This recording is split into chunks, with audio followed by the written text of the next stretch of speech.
Graças e paz, meus irmãos, sejam todos muito bem-vindos à nossa Escola Bíblica Discipuladora aqui na Primeira Igreja Batista do IPS, em formato digital.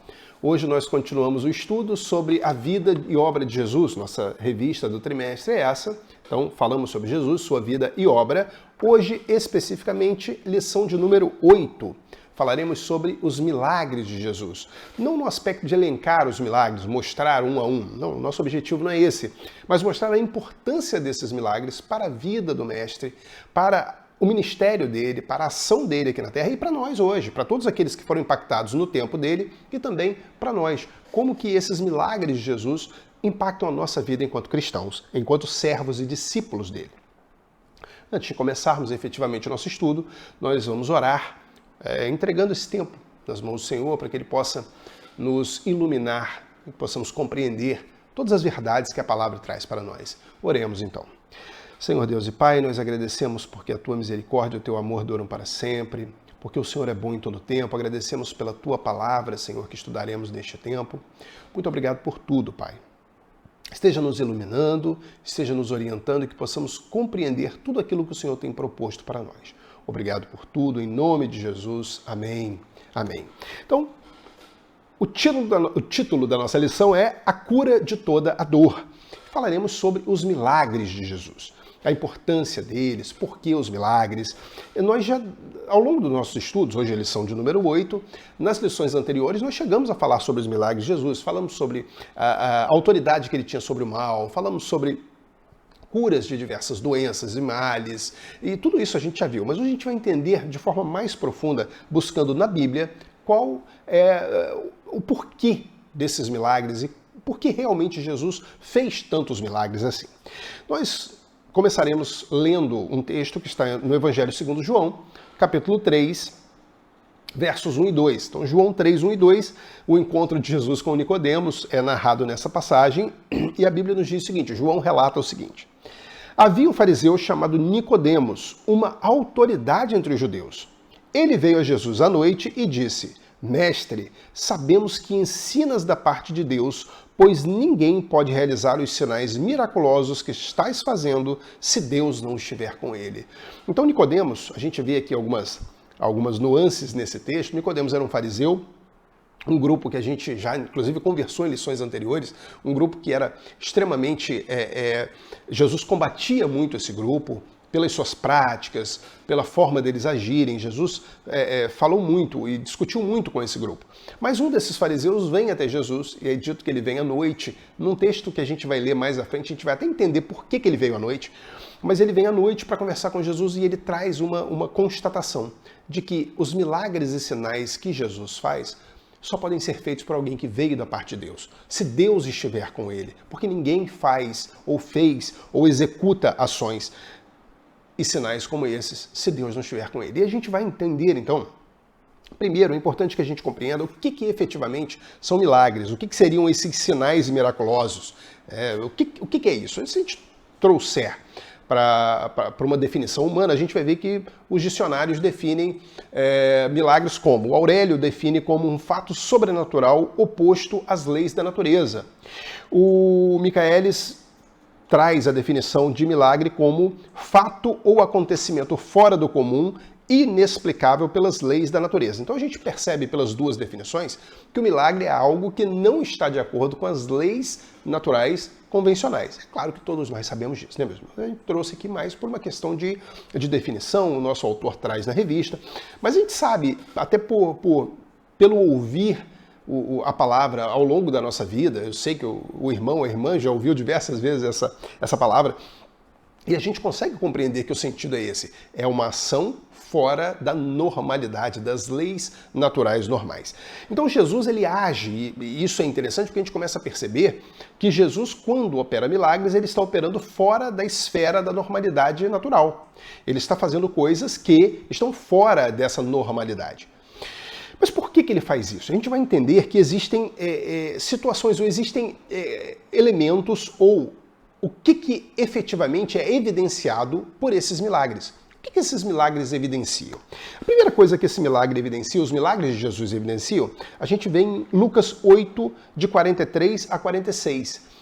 E essa evidência mostra que Jesus tem poder Então, o poder de Jesus é evidenciado através desses milagres. Então, Lucas 8, 43 a 46, a gente vai perceber isso. Diz a palavra: estava ali certa mulher que havia 12 anos vinha sofrendo de uma hemorragia e gastara tudo o que tinha com os médicos, mas ninguém pudera curá-la. Ela chegou por trás dele, tocou na borda de seu manto e imediatamente cessou sua hemorragia. Quem tocou em mim? Perguntou Jesus. Como todos negassem, Pedro disse: Mestre, a multidão se aglomera e te comprime. Mas Jesus disse: alguém tocou em mim. Eu sei, porque de mim saiu o poder. Então a gente vê que o milagre acontece para mostrar e evidencia o poder de Jesus. O poder de Jesus é evidenciado através do milagre. A gente vê um exemplo aqui na Bíblia. Claro que todos evidenciam dessa forma, mas um exemplo onde traz escrito efetivamente isso. Mas a gente ainda tem mais uma evidência que os milagres trazem sobre Jesus, é a autoridade dele. A autoridade de Jesus ela é evidenciada também por conta dos milagres, e a gente vê isso também no Evangelho de Lucas, no capítulo 7, versos de 1 a 10. Olha o que Lucas traz para nós no capítulo 7, versos de 1 a 10, mostrando a autoridade de Jesus por meio dos milagres. Tendo terminado de dizer tudo isso ao povo, então Jesus estava discursando, estava ensinando, Jesus entrou em Cafarnaum.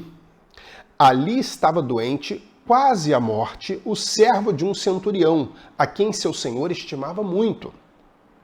Ele ouviu falar de Jesus e enviou-lhe alguns líderes religiosos dos judeus, pedindo-lhe que fosse curar o seu servo.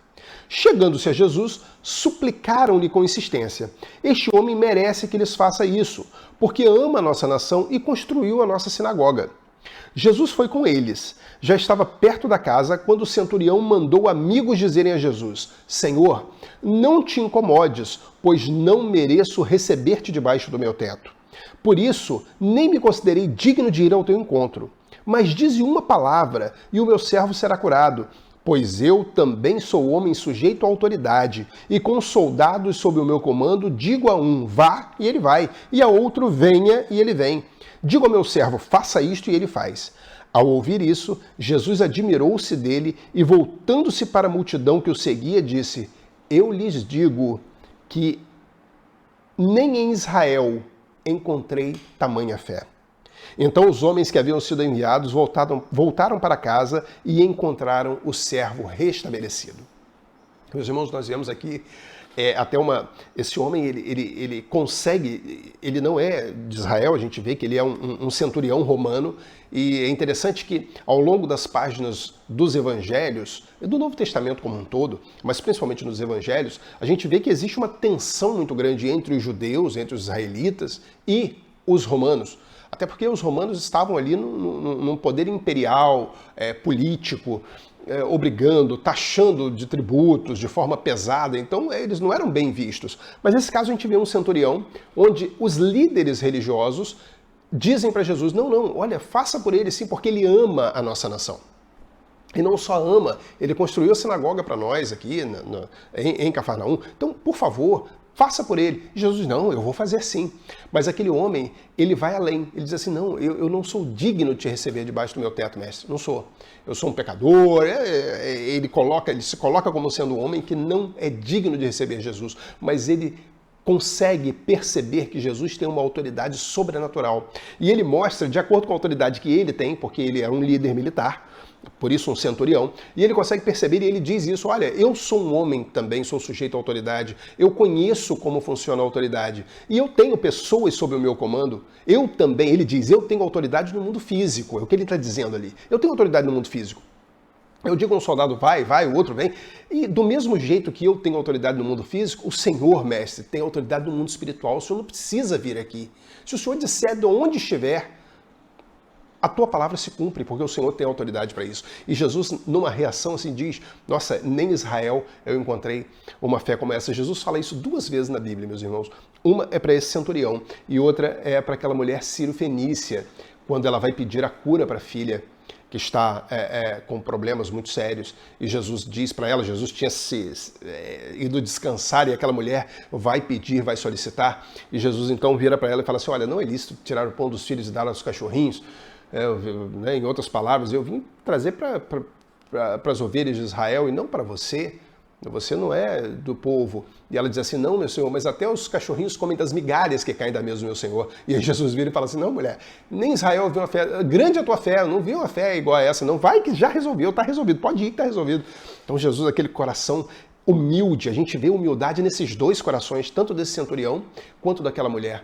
E ao mesmo tempo que eles têm autoridade, eles conseguem, e só é possível por eles terem humildade, por eles serem humildes, eles conseguem colocar Jesus no patamar de autoridade que é dele. E a resposta foi a mesma para essas duas pessoas. Aquela mulher, ela se coloca numa condição, ela não, quando Jesus fala, não é lícito tirar o pão dos filhos e dá-los aos cachorrinhos, aquela mulher não se incomoda com essa palavra, pelo contrário, ela entra naquela palavra mesmo, ela diz, olha, Jesus está dizendo assim, eu não vou tirar uma bênção do meu povo para dar para você. E ela diz assim, não, mas eu não quero uma bênção completa, não. A migalha é aquilo que ninguém quer. Aquela bênção que ninguém quiser, para mim serve.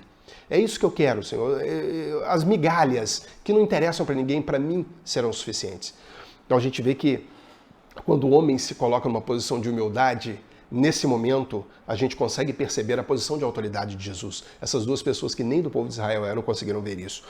Bom, então a gente vê que Jesus, os milagres evidenciam o poder de Jesus e conseguem evidenciar, e evidenciam também a autoridade de Jesus. Mas não só isso. Os milagres também evidenciam a divindade de Jesus, mostram que Jesus é Deus. A gente consegue ver isso em João 20, 30 e 31.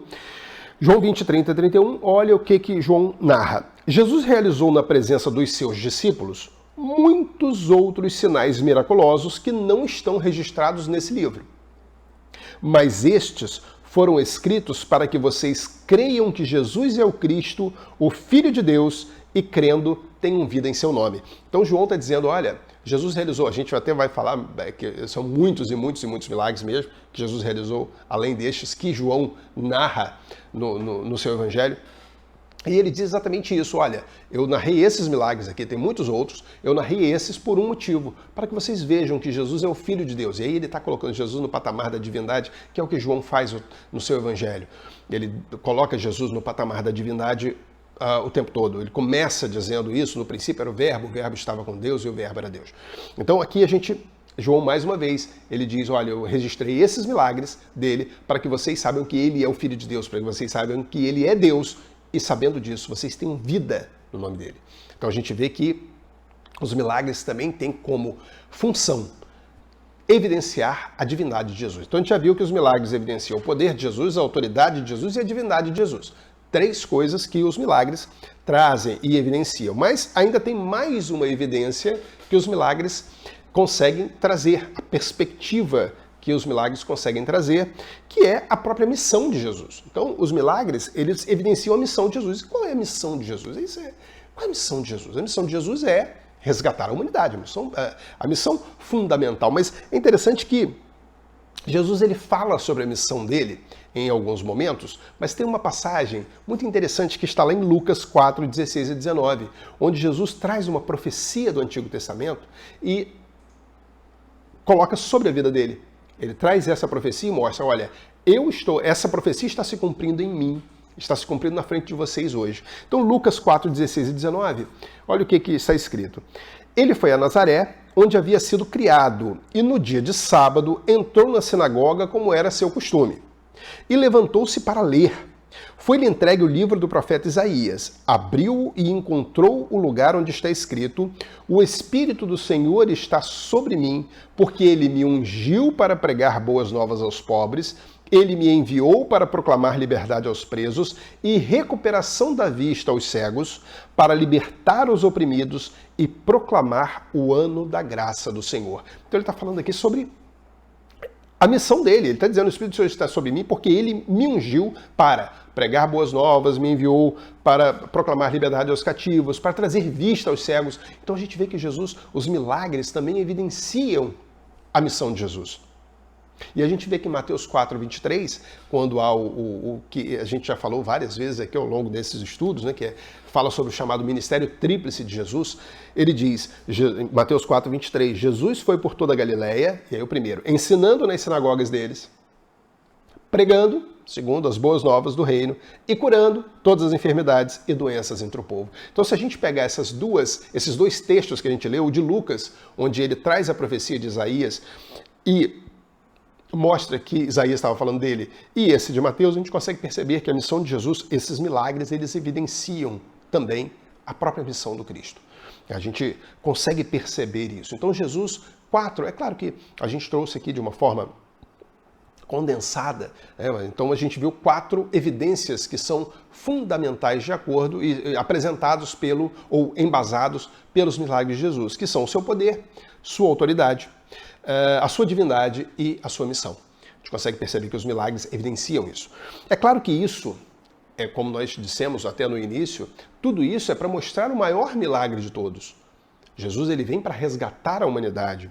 Jesus ele vem para morrer pela humanidade. Então a gente vê que João 15, 13, isso é mostrado, isso é apresentado de forma muito sucinta, mas objetiva.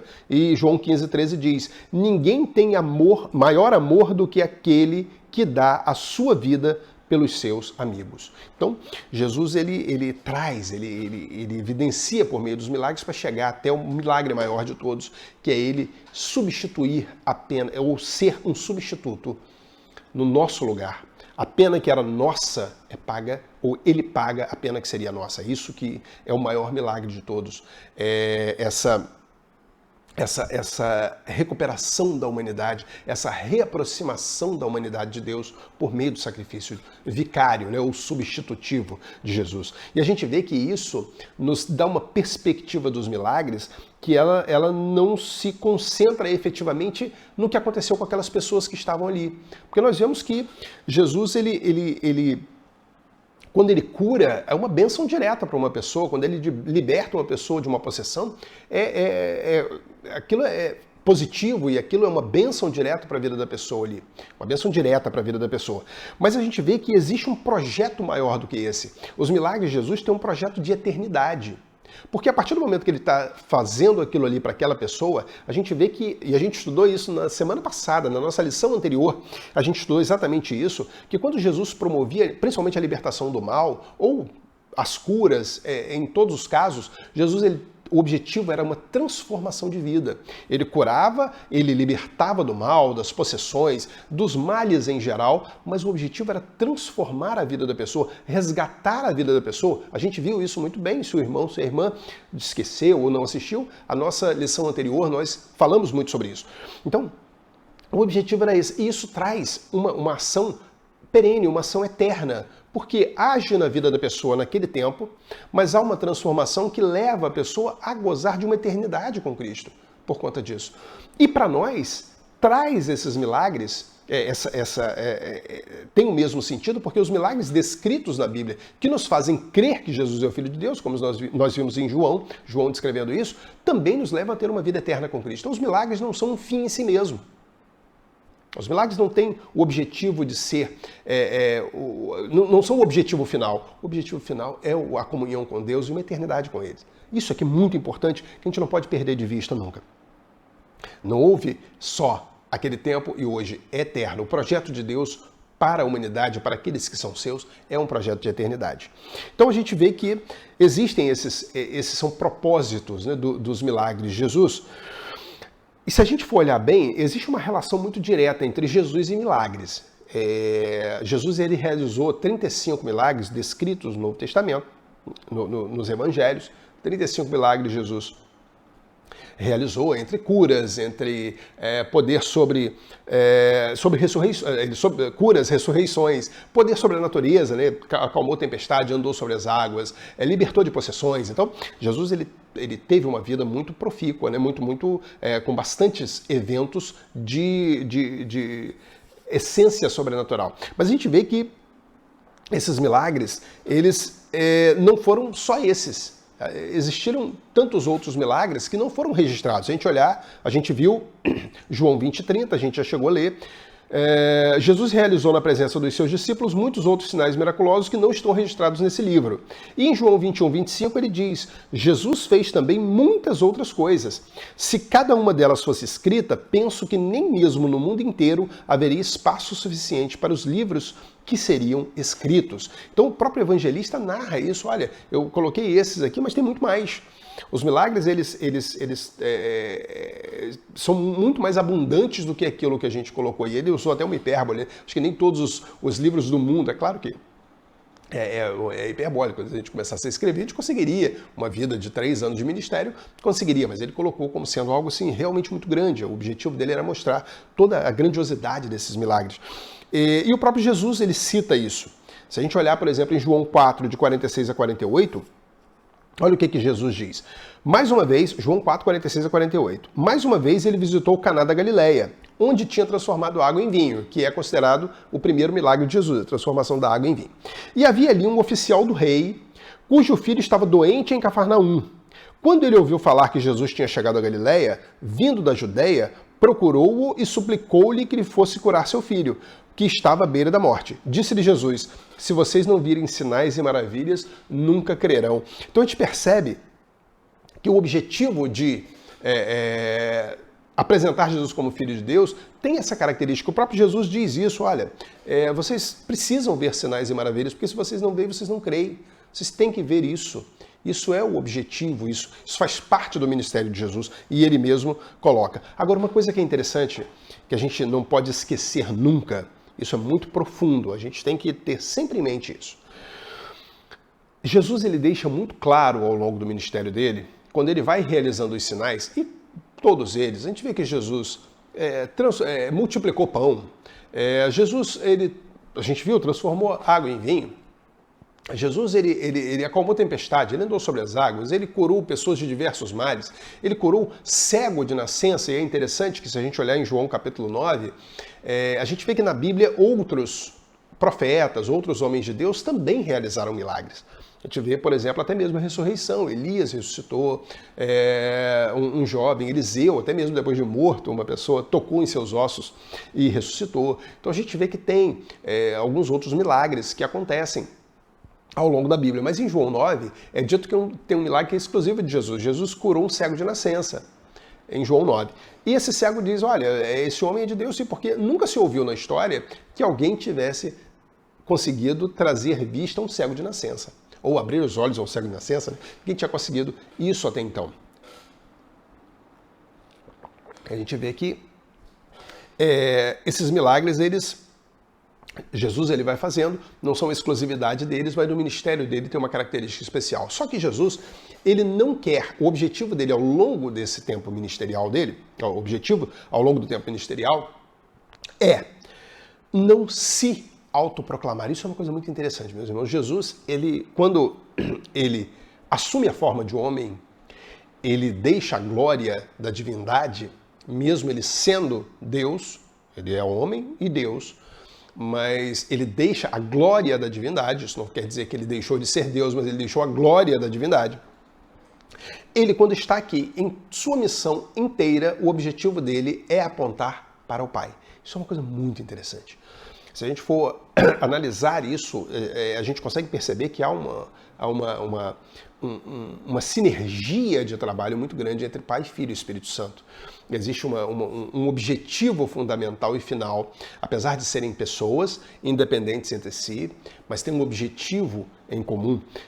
Muita gente discute isso, até muita gente levanta essa questão. Na semana passada, a gente chegou a comentar a questão da divindade de Jesus. Como é que é isso? Jesus era... que algumas pessoas não acreditam que Jesus era Deus, não, mas a gente percebe isso, e Jesus era Deus, sim. Jesus é Deus, a gente fala era no momento em que estava encarnado aqui, mas Jesus é Deus. A gente percebe que Jesus ele age, ele se comporta, mas por que então que ele deixa algumas mensagens, algumas palavras do tipo, nós vimos inclusive em lições anteriores, a hora ninguém sabe, nem os anjos sabem, nem o Filho sabe, somente o Pai que está no céu sabe, ou somente o nosso Pai sabe. Poxa, mas se ele é Deus, ele tem todas as características de Deus, por que então que ele abre mão, ou ele não sabe a hora da volta dele?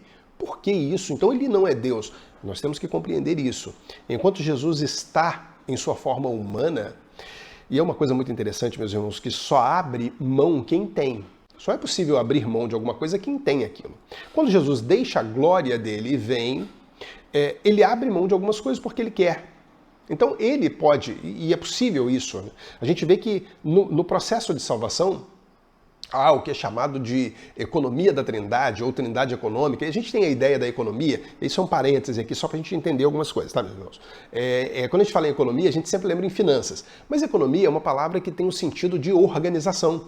É uma combinação de duas palavras gregas, né? Oikos, que é casa, e nomos, que são normas, né? Ou são regras. Então é a regra da casa ou a norma da casa ou organização, como que se organiza alguma coisa. Daí que vem economia. Então, quando a gente usa a expressão economia da Trindade ou Trindade econômica, é justamente como a Trindade se organiza no plano de salvação. Qual é a função de cada um e o que cada um, no caso o próprio Cristo, aconteceu isso muito com ele, o que ele abriu mão para que se fizesse homem aqui entre nós. Então ele abre mão sim de algumas coisas porque ele quer, não é porque ele não é Deus, mas ele quer abrir mão de alguma coisa naquele momento para que haja o processo e haja a completude da salvação. Aí alguém vai dizer assim, não, mas então se ele não sabe, ele não é Deus. Não, ele não sabe porque naquele momento ele não quer saber. É como se fosse assim, bom, mas a qualquer momento que ele dissesse, não, agora eu quero saber, ele vai saber. Porque ele abre mão justamente por conta disso. É algo simples de ser entendido? Não, se a gente for olhar, um dos grandes mistérios da cristandade é justamente a Trindade. E é um mistério, por quê? Porque a mente humana não consegue compreender todas as nuances, de forma completa a Trindade. E isso é muito interessante, isso é muito bom. Por quê? Porque se Deus pudesse ser compreendido de forma plena pela mente humana que é tão limitada, a gente começaria a questionar algumas coisas sobre Deus. Se eu consigo compreender Deus como um todo, em toda a sua plenitude, quer dizer, a minha mente consegue alcançar tudo isso, então a minha mente está muito próxima da mente dele. Não, ele está num grau de complexidade tão grande que a gente tenta, por meio de palavras, descrever algumas coisas, mas a gente não consegue. A gente vai ter uma percepção muito maior disso quando estivermos na glória com ele. Lógico, aí a gente vai poder compreender, como diz Paulo, conhecer como somos conhecidos. Mas isso foi apenas um parêntese para a gente poder compreender por que Jesus, então, aponta sempre para o Pai e meio que se coloca numa posição que muitas vezes a gente pode compreender que está numa posição abaixo. Não, ele abriu mão da glória sim, mas só abre mão quem quer. Tá? Então, é por isso que Jesus, quando vem, ele vem estabelecer a ligação entre o homem e Deus e o foco dele não era ele mesmo, o foco dele era o Pai. Então, a gente vê que mesmo nos milagres, o foco era o Pai. A gente vê que em João 5,30, ele diz o seguinte: por mim mesmo, nada posso fazer. Eu julgo apenas conforme ouço e o meu julgamento é justo, pois não procuro agradar a mim mesmo, mas aquele que me enviou. Então a gente vê Jesus apontando para Jesus, Jesus apontando para o Pai. O objetivo dele não era a autopromoção, era apontar para o Pai. Isso que os milagres também nos mostram isso. E é interessante que esses milagres, ao mesmo tempo que ele apontava, também mostravam que Jesus era guiado e aprovado por Deus. E os próprios discípulos e apóstolos depois utilizaram isso como parâmetro para apresentar Jesus. Olha o que Pedro fala em Atos. Atos 2:22. Olha no discurso de Pedro. Israelitas, ouçam essas palavras. Jesus de Nazaré foi aprovado por Deus diante de vocês por meio de milagres, maravilhas e sinais que Deus fez entre vocês por intermédio dele, como vocês mesmos sabem. Então, esses sinais, os discípulos conseguiram perceber isso, de que esses sinais eram uma prova de que Deus estava com ele, que Deus estava agindo por meio dele, que ele era aprovado por Deus por conta disso. E que ele também era guiado. A gente vê ainda em Atos 10, 37 e 38, o que o autor diz, caso Lucas narra um discurso, Atos 10, 37 e 38, sabem o que aconteceu em toda a Judéia, começando na Galileia, depois do batismo que João pregou, como Deus ungiu a Jesus de Nazaré com o Espírito Santo e poder, e como ele andou por toda parte, fazendo o bem e curando todos os oprimidos pelo diabo, porque Deus estava com ele. Então o fato de ele ter feito esses sinais era uma prova de que Deus estava com ele.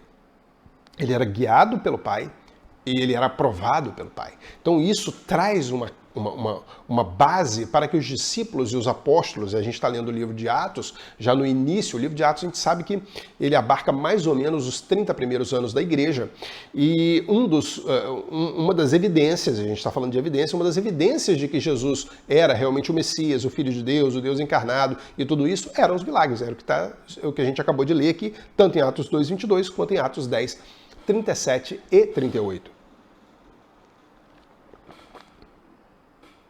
Então a gente vê que isso é importante.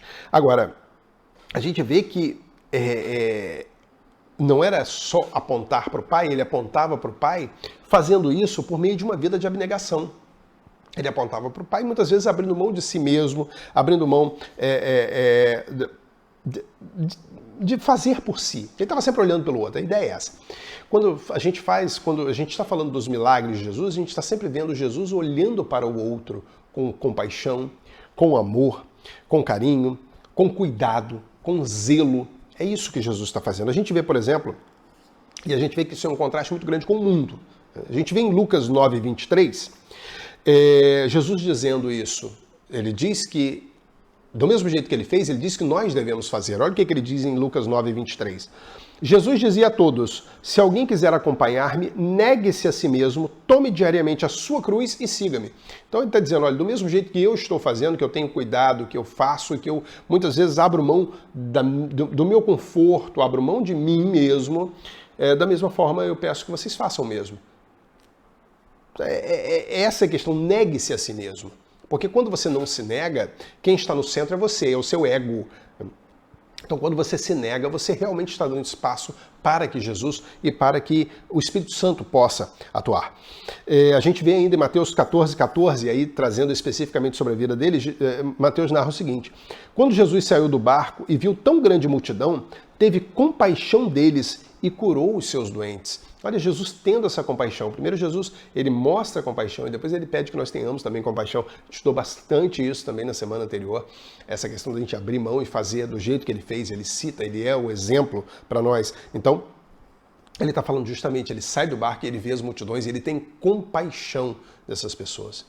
Então os milagres, eles apontavam também para esse momento, para essa vida abnegada, para essa vida altruísta, essa vida onde Jesus se coloca muitas vezes no lugar do outro para compreender o que o outro está passando. Ele se colocou efetivamente no lugar do homem para poder agir como homem, para poder se portar como homem e para morrer como homem. E ao mesmo tempo como Deus.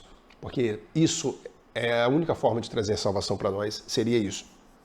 Mas a gente vê que há um contraste muito grande entre o que Jesus apresenta e o que o mundo apresenta. Olha o que Tiago fala em Tiago 3:14 e 15. Contudo, se vocês abrigam no coração... Olha só, hein? Vou ler de novo, olha para a gente ver o contraste. Contudo, se vocês abrigam no coração inveja amarga e ambição egoísta, não se gloriem disso, nem neguem a verdade. Esse tipo de sabedoria não vem do céu, mas é terrena, não é espiritual e é demoníaca. A gente consegue perceber, lendo Jesus fazendo em Mateus 14:14, ele tendo compaixão pelas multidões e curando os seus doentes. A gente vê isso, o contraste de Tiago falando, olha, o egoísmo é algo demoníaco. Quando você olha só para você, quando você olha só para o seu interesse, quando você olha só para o que é o seu conforto, isso é demoníaco. Não seja assim, não. Seja como mestre. Essa é a ideia. Ele está falando aqui sobre sabedoria. Tiago, nesse trecho do capítulo 3, ele está falando sobre sabedoria. E ele, quando fala esse tipo de sabedoria não vem do céu, ele coloca a sabedoria entre aspas. Né? Isso não é nem sabedoria, isso é demoníaco, não vem do céu. Então, a gente tem que compreender que nós temos que agir como Jesus agiu, de forma altruística, de forma com zelo, carinho e amor pelo próximo. E não como egoístas, porque isso não vem de Deus, isso não vem do céu. Agora, a gente tem isso aí, quando a gente fala sobre os milagres de Jesus, a gente tratou sobre diversos aspectos, evidências que traz, mas existe um problema muito sério hoje, que as pessoas estão discutindo muito os milagres de Jesus. Há uma discussão muito grande sobre os milagres, se existiram, se não existiram, o que é, o que não é. E muitas vezes essa discussão passa sobre a visão que se tem sobre Deus. Isso é muito interessante. A gente vai trazer aqui algumas alguns conceitos, trazer de forma muito simples, tá, meus irmãos? Esses conceitos ou essas nomenclaturas, elas deveriam fazer parte de um estudo muito mais profundo para a gente compreender bem. Mas trazer de uma forma mais superficial, só para a gente compreender, só para a gente poder discutir alguma coisa. Hoje as pessoas, elas se definem com relação à religião de algumas maneiras. Nós temos primeiro os ateus ou os ateístas. São aqueles que não acreditam em Deus, não acreditam no mundo espiritual, não acreditam no transcendente, são extremamente racionalistas, acreditam na razão, acreditam naquilo que podem ver, no mundo físico, exclusivamente isso. Esses são os ateístas. Nós temos os agnósticos. Os agnósticos são aqueles que não acreditam em Deus. Eles estão em cima do muro, né? Eles não acreditam em Deus, mas não tem certeza que Deus não existe, né? Eu não acredito em Deus, mas também não posso afirmar que ele não existe, não. É o pessoal que está em cima do muro. Então eles dizem que não acreditam, mas não negam a existência de Deus. Nós temos além dos agnósticos, esse que a gente acabou de falar, nós temos os gnósticos. Os gnósticos já creem em Deus, numa força superior, ou alguma coisa assim, só que eles creem que é necessário um conhecimento suplementar, um conhecimento mais profundo. Você tem que buscar um conhecimento adicional para poder ter uma comunhão, para poder, primeiro, ter uma plenitude como ser humano e uma aproximação maior com essa divindade. Então esses são os gnósticos. Nós falamos muito sobre os gnósticos quando estudamos as cartas de João, há alguns trimestres atrás. Nós falamos muito sobre o gnosticismo. Além desse, nós temos os deístas, deístas com D de dado, deístas. Os deístas, eles creem em Deus, eles creem num Deus que criou o universo, mas eles não acreditam num Deus pessoal. Eles acreditam que Deus criou o universo e deixou o universo lá sozinho, se virando, e ele não atua mais no universo. Então os deístas creem dessa forma. Nós temos os panteístas, olha só, que coisa, hein? Panteísta, quem é o panteísta? O panteísta é aquele que acredita que tudo é Deus e Deus é tudo. Então Deus é a soma, Deus cria o universo e é a soma de todo o universo. Então, a planta é Deus, o bicho é Deus, o animalzinho lá, a estrela é Deus, tudo faz parte de Deus e Deus é tudo isso. Esses são os deístas, os panteístas. E nós temos os teístas, com T de tatu. Esses teístas somos nós, aqueles que acreditam em Deus, ou em alguns casos em deuses, né, também são teístas. Acreditam no mundo transcendental, acreditam no mundo espiritual, acreditam em tudo isso. Por que trazer essas nomenclaturas? Por que isso? Primeiro, dentre os teístas, eu vou trazer aqui na nossa revista, o nosso autor ele divide os cristãos hoje em dia, eles são divididos de acordo com os milagres, e aí nós estamos falando dos teístas cristãos, eles se dividem ainda em 3 grupos. E o primeiro deles são os cessacionistas. Os cessacionistas, eles afirmam categoricamente que os milagres ocorridos no passado no povo de Deus, e mais pertinentemente na igreja primitiva, não podem acontecer na presente era. Então, daí que vem cessacionismo, os milagres cessaram. Os cessacionistas falam até de outras coisas também, dons e tal, mas principalmente milagres, os cessacionistas dizem que foi naquele tempo e não acontecem mais. Existem os contemporanistas, esses dizem o quê? Que os milagres que aconteceram no passado fazem parte da fatualidade de Deus para a sua igreja e ainda podem acontecer se assim Deus o quiser. E existem os normativistas, que dizem o seguinte: os milagres acontecidos nos tempos bíblicos têm necessariamente que acontecer nos nossos dias. Poxa, então por que todas essas definições? Né? Por que tudo isso? Por que falar sobre essas coisas? Para a gente poder compreender que por meio dessa salada, né, de coisas, de filosofias, de nomenclaturas e tal, é que se discute a essência ou não, a existência ou não desses milagres. Isso é uma coisa muito... pra vocês verem que até no nosso meio, entre os teístas, a gente está discutindo se os milagres aconteceram só no passado, se pode acontecer hoje, que tem que acontecer hoje. Então, até mesmo no nosso meio, isso é fruto de quê? De uma análise muito filosófica da Bíblia. É uma análise, por isso que a gente tem essas definições ateístas, deístas, panteístas. São pessoas que... A questão toda é que se discute um Deus pessoal ou não. O que é um Deus pessoal? É aquele que, como nós acreditamos, é um Deus que criou o universo e que atua no universo. É claro, meus irmãos, que o universo tem leis. A ciência mostra isso, as ciências como um todo mostram isso. Existe uma ordem, Deus criou o universo com leis, com ordem, claro que sim. Mas não quer dizer que ele não possa agir, e aí é que entram os milagres. Porque quando você não tem um Deus pessoal, ou seja, um Deus que não age na criação, não existem milagres também. Então tudo que está nas páginas do Novo Testamento ou é conto da carochinha, ou é alguém que era uma outra coisa e alguém interpretou dessa maneira, porque não tendo um Deus pessoal, o resultado é esse. Se a gente for olhar, existe uma questão muito... Essa discussão nos leva à beira do ateísmo. Se a gente olhar muito bem, se a gente for pegar dentro, se a gente for, meus irmãos, é um negócio complicado. Se a gente for pegar para estudar filosofia, estudar livros de teólogos que se dizem cristãos, mas que são ateus, o argumento deles é muito bom. A gente olha e fala assim, gente, o cara está falando aqui, ele tem razão no que ele está falando. Olha só. E eu costumava sempre falar com alguns seminaristas que eu conhecia que todo teólogo é ateu. Acho que para você dizer assim, não, eu sou teólogo, você vai dizer que você tem que ser ateu, é condição. Aí eu falava assim, não, rapaz, que isso, eu não sou ateu. O meu pastor, ele falava, né, o meu pastor não é ateu, o meu pastor é homem de Deus. Eu falei, beleza, então a essência é essa. O que é a essência? A essência é Deus. A teologia vem depois. Agora, o cara que coloca a teologia como essência, ele vai ser ateu. Porque ele vai ler uma porção de coisa dentro da filosofia muito bem escrito, muito bonito, que vai levar ele a discutir e repensar em tudo. Isso é muito ruim, mas quando Deus é a essência, não tem nada disso. Porque a gente vê um exemplo muito claro, eu estou falando isso, você tá brincando? Não, você está um exemplo que nós ouvimos, o reverendo pastor Augusto de Nicodemos, um homem de Deus, um homem sério, um homem comprometido com o evangelho, quando ele estava fazendo doutorado, ele deu esse depoimento, que lendo muitos livros, ele começou a olhar e a ter essas dúvidas sobre a fé. E ele disse que o que não deixou com que ele se afastasse e abandonasse a fé cristã era a comunhão que ele tinha com o Espírito Santo. Ele disse que ele muitas vezes botou o joelho no chão e orou, falou, Senhor, me ajuda, porque tá pesado aqui, esse pessoal tá falando, o que eles falaram, o que eles estão falando aí tem razão, é muito bem casado, é muito bem montado o argumento.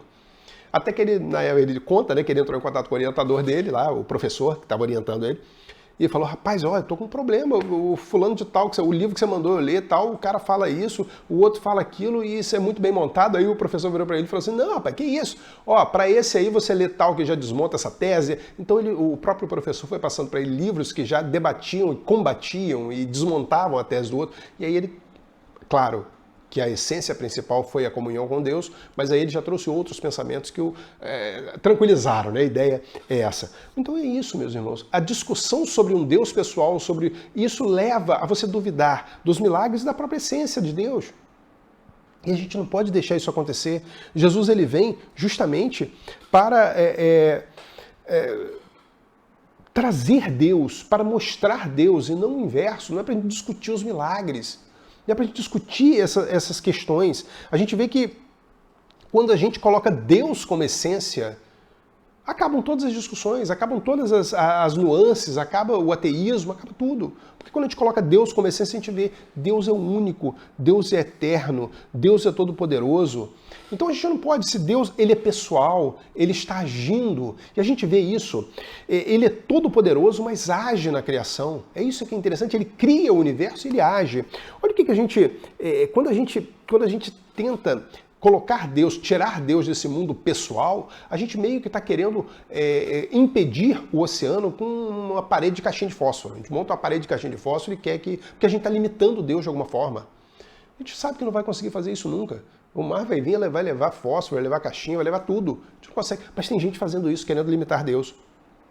E Deus está acima disso tudo.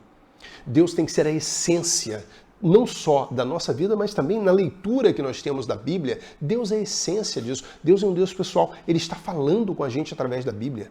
Todos os dias, quando a gente pega a palavra para ler, lendo os milagres, lendo as doutrinas, lendo tudo isso, lendo a história, Deus está falando com a gente. Deus é um Deus pessoal, mas ao mesmo tempo ele é um Deus que está acima de todas as coisas. Ele é o Todo-Poderoso, o Rei e Senhor do Universo. A gente vê em 1 Crônicas 29, 10 a 13, Quando Davi quer fazer o templo, Deus diz que ele não vai fazer o templo, a gente sabe disso, mas ele conclama o povo dizendo, olha, eu não vou fazer o templo, mas o meu filho vai fazer. Deus me disse que o meu filho vai fazer, Salomão, e ele pede que o povo traga ofertas para o templo que seria construído anos depois. Mas ele já começa a guardar ofertas para a construção desse templo. E quando ele termina, né, quando o povo termina de ofertar, Davi, 1 Crônicas 29, 10 a 13, narra o seguinte: Davi louvou o Senhor na presença de toda a Assembleia, dizendo, bendito sejas, ó Senhor, Deus de Israel, nosso Pai, de eternidade a eternidade. Teus, ó Senhor, são a grandeza, o poder, a glória, a majestade e o esplendor, pois tudo que há nos céus e na terra é teu. Teu, ó Senhor, é o reino. Tu estás acima de tudo. A riqueza e a honra vêm de ti. Tu dominas sobre todas as coisas. Nas tuas mãos estão a força e o poder para exaltar e dar força a todos. Agora, nosso Deus, damos-te graças e louvamos o teu glorioso nome. Então, Davi, ele está colocando Deus aqui, ele consegue perceber e ele traz para nós que Deus é todo poderoso. Toda a grandeza, todo o poder, toda a glória, toda a majestade, todo o esplendor, tudo que está no céu e na terra é teu. Então ele está colocando Deus acima de todas as coisas, mas ao mesmo tempo ele diz o seguinte, as riquezas e honra vêm do Senhor e nas tuas mãos estão a força e o poder para exaltar e dar força. Então se Deus chega e dá força, é porque ele está agindo de forma pessoal na vida de alguém. A gente vê que quando o templo é entregue, e isso a gente vê nesse momento, Davi colocando Deus como um Deus todo-poderoso e um Deus pessoal, e a gente vê Salomão fazendo algo semelhante lá em 2 Crônicas 6:18, que já é a dedicação do templo. Salomão diz o seguinte, quando ele termina aquele processo, aquele momento ali de dedicação do templo, ele fala, mas será possível que Deus habite na terra com os homens? Os céus, mesmo os mais altos céus, não podem conter-te, muito menos este templo que construí. Salomão está colocando Deus na posição dele, mas ao mesmo tempo está colocando ali que ele construiu um templo para adoração a esse Deus. E depois, se a gente for no capítulo 7, nesse mesmo texto de 2 Crônicas, no capítulo 7, a gente vê que Deus recebe aquele templo e diz, o templo que eu escolhi para pôr o meu nome. Deus agindo diretamente. Deus é soberano sobre todas as coisas. E o fato de ele ser soberano e ao mesmo tempo ser um Deus pessoal permite e é prova cabal e fundamental de que ele é capaz de realizar milagres e que ele realiza milagres. Isso é que é o mais interessante. E ele realiza de acordo com a vontade soberana dele. Deus é soberano na sua vontade. Quando a gente olha, e isso é muito interessante, a gente olha um Deus criador, Deus criou todas as coisas, santo, incorruptível, todo-poderoso, e a gente vê tudo isso diante de um mundo caído, corrompido pelo pecado. Qual é o resultado disso? A redenção. O Deus é o criador de todas as coisas, ele é santo e incorruptível, e ele está diante de um mundo, ele está vendo um mundo que é caído, pecaminoso, morto no próprio pecado. O resultado disso é a redenção, é Deus agindo para redimir esse mundo. Isso também, isso é o maior de todos os milagres.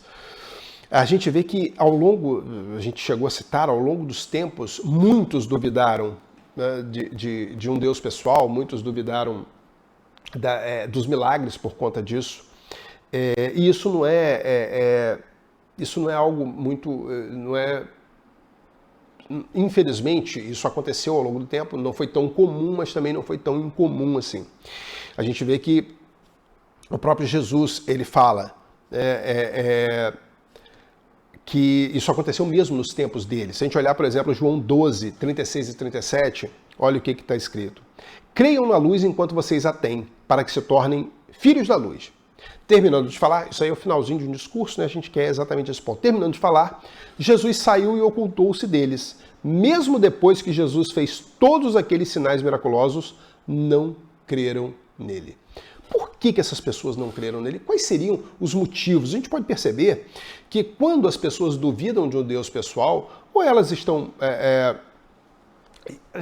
para essa dúvida existir e para não crer em Jesus, como a gente viu aqui em João, essas pessoas muito provavelmente estavam ligadas ao orgulho e à vaidade e ao egoísmo que a gente falou antes.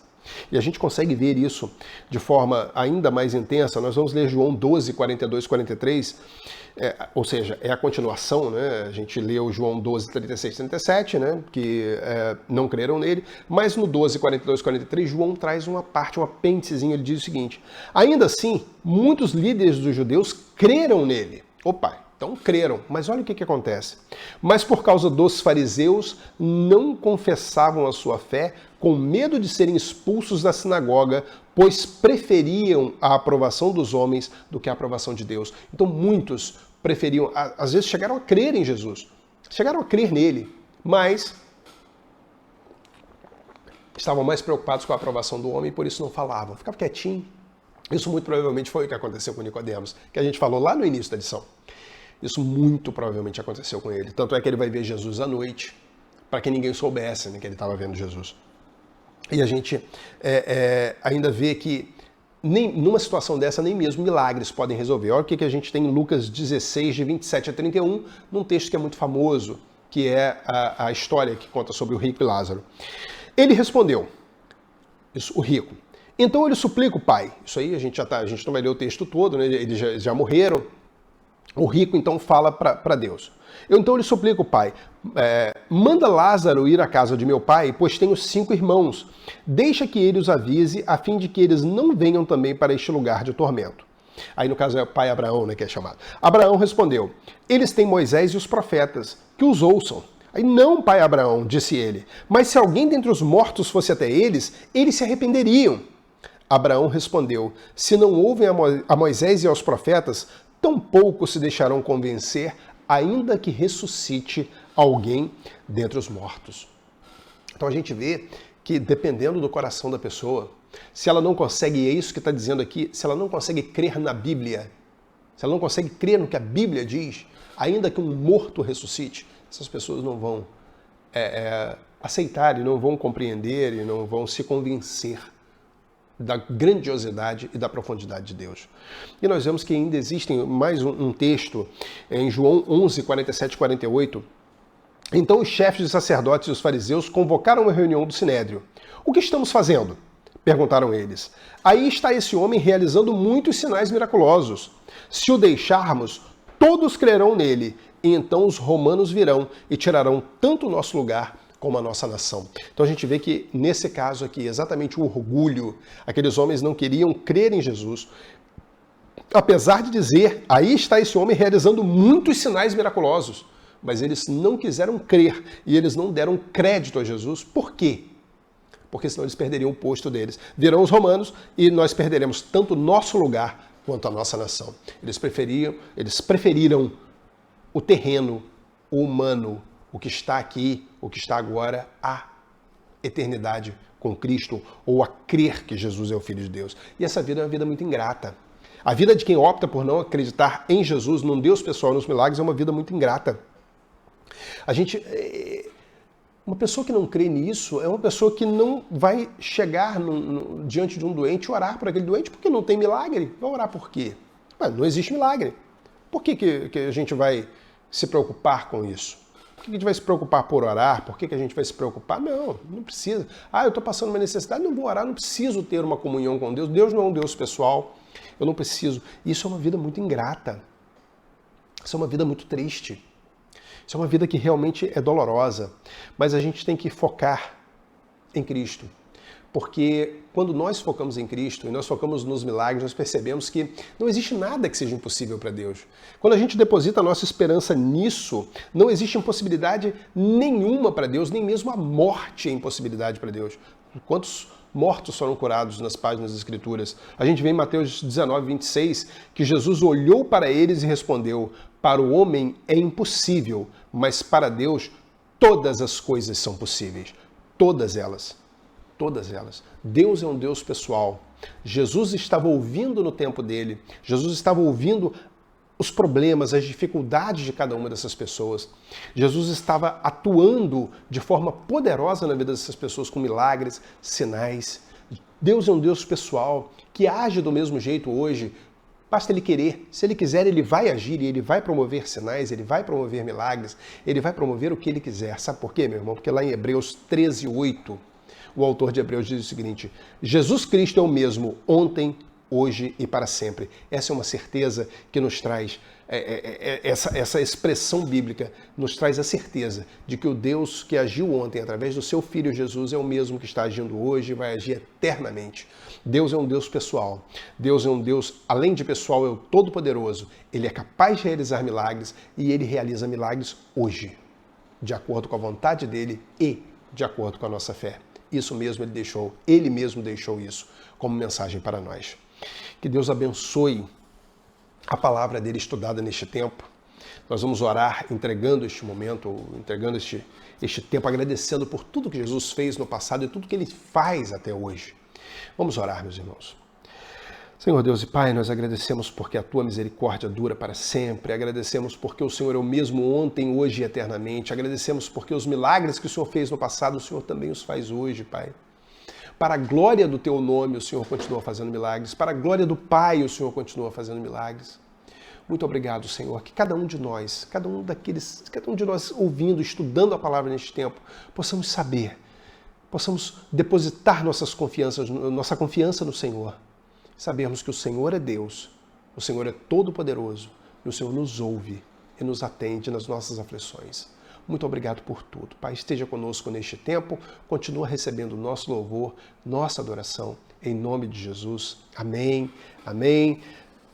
A próxima lição, o título é A Natureza Lhe Obedece, falaremos especificamente, a lição de número 9, falaremos sobre a ação de Jesus sobre a natureza. Nosso texto base está em Lucas 8:25. Dá uma lida, meu irmão, minha irmã, já para a gente se preparar para a nossa próxima lição. Lição, então, a próxima de número 9. Conto com você, meu irmão, conto com você, minha irmã. Um grande abraço e até lá.